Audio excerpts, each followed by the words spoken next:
let's say I've got a rope. That's my rope. And what I'm going to do is I'm going to take the left end of the rope and I'm going to jerk it up and then back down. And we're going to talk about what happens or what possibly gets formed. So if I take it up over here, it's going to obviously take the string to the right of it up with it, and the string is going to look something like this. It's going to look something like that. Now, I'm going to immediately jerk it back down. And as it passes, let's see what the rope will look like when the left-hand point is at kind of its original position yet. So the left-hand point, I've pulled it back down. But in the last time period, this part of the rope was already, it had some type of an upward velocity. You could imagine it that way. And even after that point, even though this left-hand point starts getting pulled down, this point right here still has some upward momentum. So it's still going to keep moving up, maybe at a slower pace, because it's starting to be tugged down by the rope on its left. So it's going to look something like that. And it's going to bring the rope to its right with it. So the rope will look something like this. The rope might look something like that. And then I'm going to take this guy. This was just an intermediate position on the way to being pulled all the way down here. Being pulled all the way down. I already used yellow. Let me use orange. Pulled down all the way down here. So what's the rope going to look like now? Well, this guy, he had some momentum that got him there, but then all of that velocity will essentially go to 0 because he's being tugged by the rope to the left. And now he's going to switch directions, and he will have gotten here at that point. The point on the line that was here I guess on the purple period of time, it had some upward momentum, so it's just going to keep going on maybe at a slower pace, and it'll be there, and it'll bring the rest of the rope to the right of it with it. So now my rope is going to look something like this. Is going to look something like this. And then finally, where I'm going to jerk the rope back to its original position. So this left-hand point is going to be there. When the left-hand point is there, this guy in the previous time period was moving down rapidly, so he might get there, ready to switch directions again. This guy will start moving down. This guy right here, he had some upward momentum, so he's going to be up in this position now, and he's going to be ready to switch directions. So finally, when I've done this whole cycle, when I've moved up, down, and back there again, my rope might look exactly like this. And I could let go of the rope. I could just leave this left hand, this little left point right there. And this lump is going to propagate along the rope. Because in the next moment of time, what's it going to look like? This guy is going to be pulled up by this left-hand point, so he'll go back to his resting position. This guy is being pulled down right here by the part of the rope to the left of him, so he's going to be pulled down. This guy is being pulled down. But this guy had some upward momentum in the time period before, so he will have moved up. And so in the very next time period, my rope is going to look something like this. It's going to look something like that.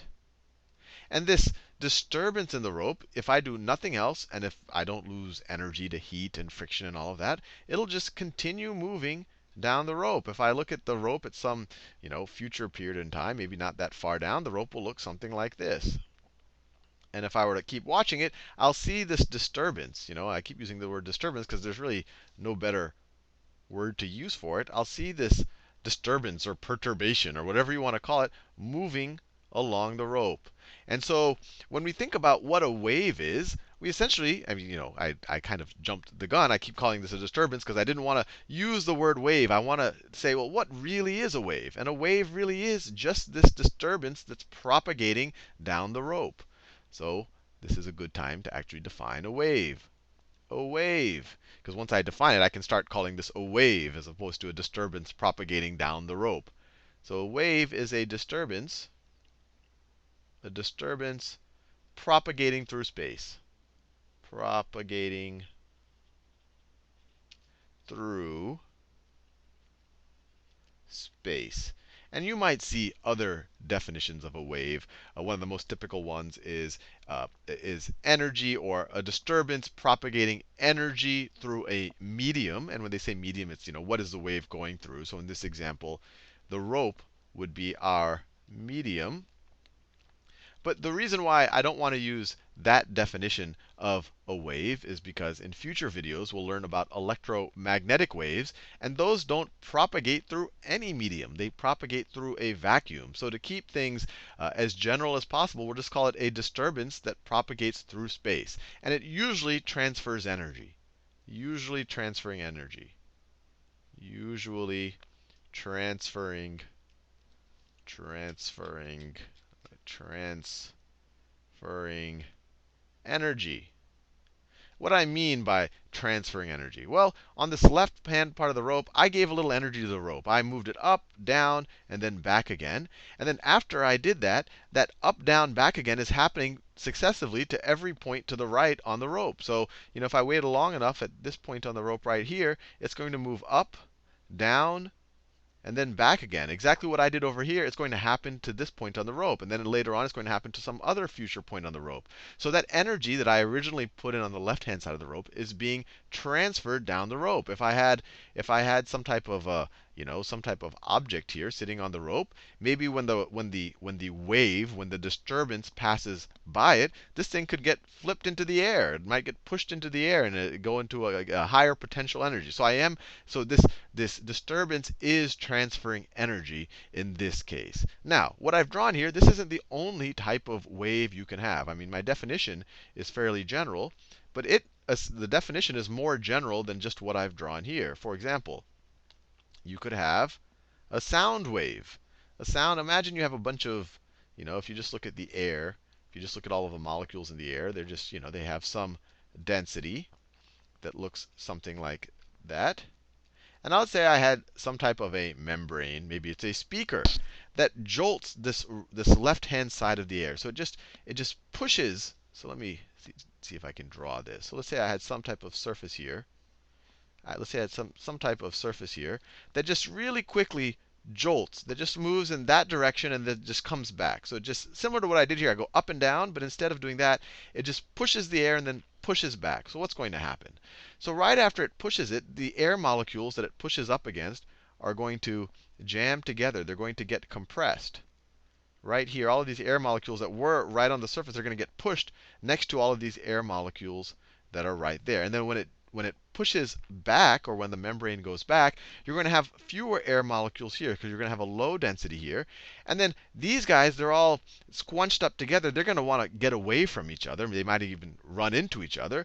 And so these guys are going to run into those guys, who are going to run into the next guys, and so on and so forth. And after these guys bump into those guys are going to go back to where they were.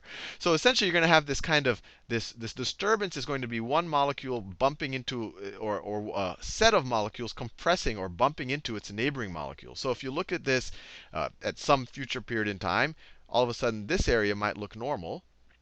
Let me clear it and draw it just the way I started off. So this area might look normal. This area will look normal, but that compression of the particles might have reached right over here.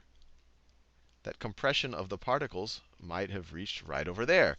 And not only that, we saw that right after the compression, you usually have an area of low pressure. So if I were to really draw this wave, and actually if this membrane were to keep doing it over and over and over again, so it kept going forward and back, or right and left, what you would have is a series of compressions.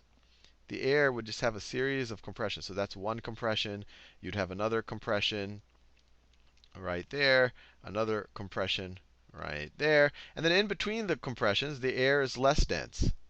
The air is less dense like this. And what we've essentially just generated is a sound wave traveling through air.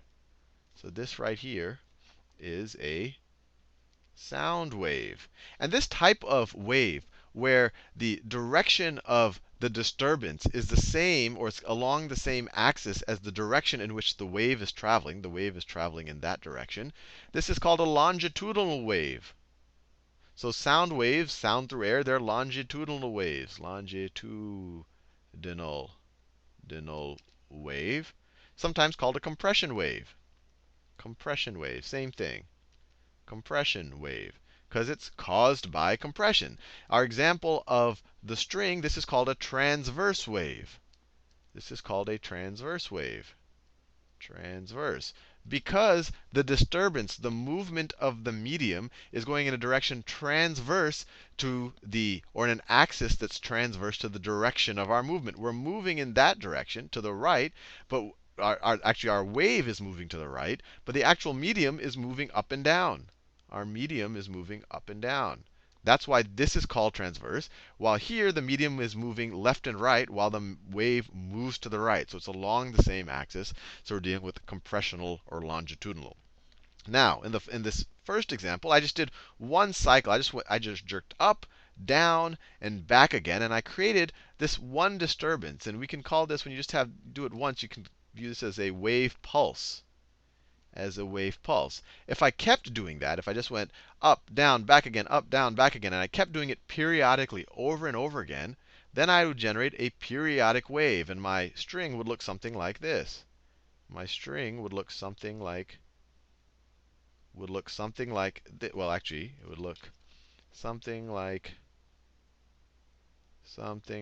that right there, where that's the disturbance generated from our first time that we moved this left-hand part of our string. So this is right here is a periodic wave.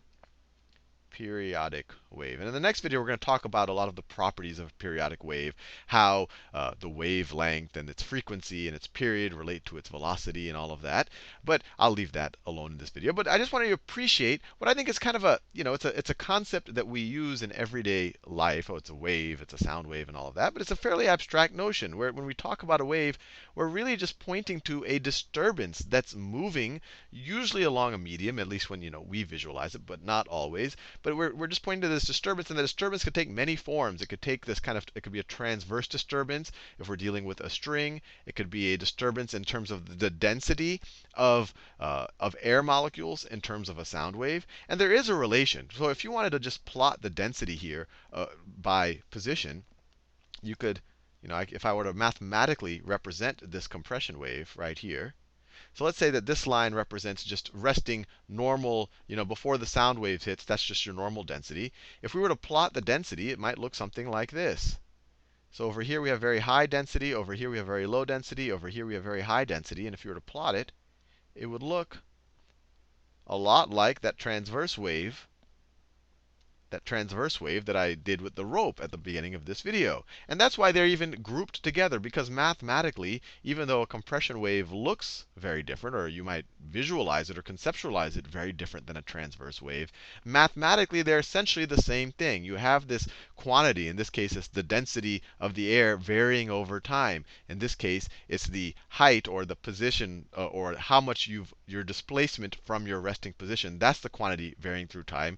That's traveling, that disruption is traveling over the course of the medium. That's why we call both of these things waves. Anyway, I'll let you go here. And in the next video, we'll talk a little bit more of the properties of periodic waves.